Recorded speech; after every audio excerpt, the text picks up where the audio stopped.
Welcome to Daddy's Workshop of the Carolinas, where we treasure things made and restored by hand. If you're looking for slick videos with high production values and funny jokes, all made with expensive gadgets, well, this is not the channel for you. Sorry, no time for that. But if you're looking for a quick take on what it's like in the shop making furniture and refurbishing machinery for a living, with some tips and helps for your projects along the way, then stay tuned. Because remember, if I can do it, you can do it. Hey, welcome to Daddy's Workshop at the Carolinas, where we treasure things made and restored by hand. So, I've got another Unisaw here, and this cabinet has been butchered. Absolutely destroyed. I don't know what type of motor they thought they were putting in there, but man, that must have been big.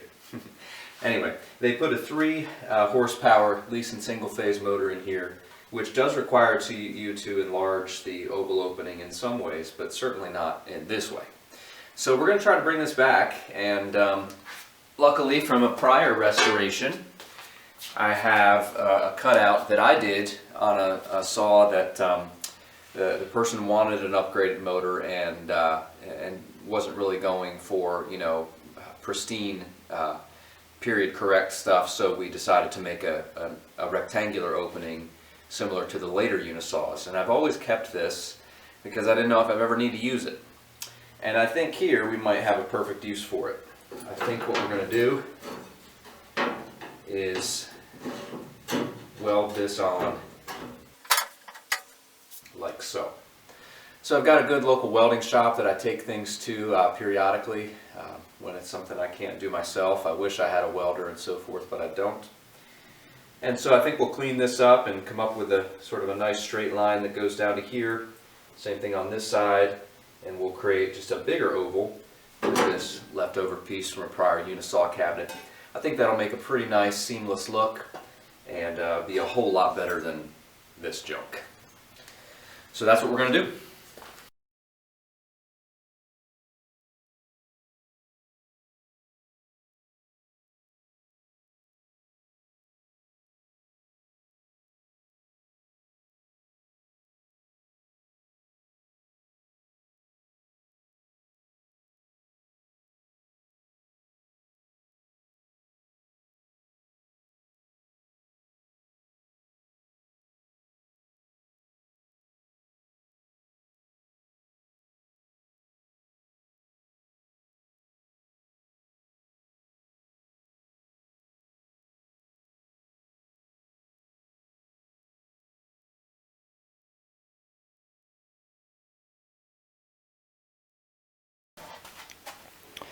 Alright, well, I did some work with the good old angle grinder and a cutoff wheel, and I think we'll have something that the welder can work with here.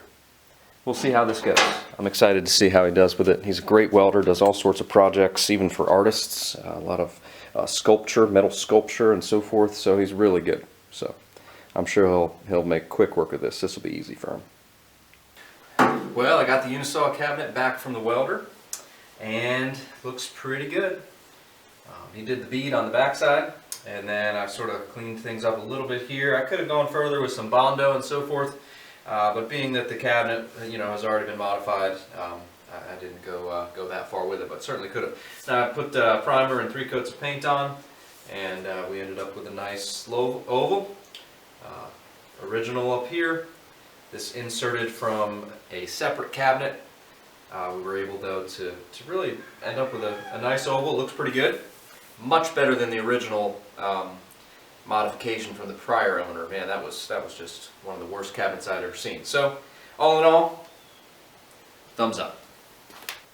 Well, there you got it. 3 horsepower Leeson motor with our cabinet modification. As we started out, this was absolutely obliterated, torn completely open for this motor.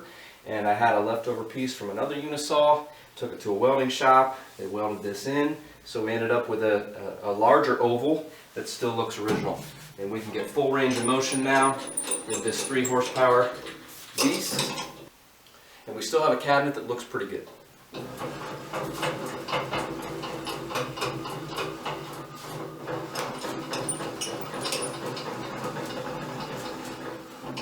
So there you have it.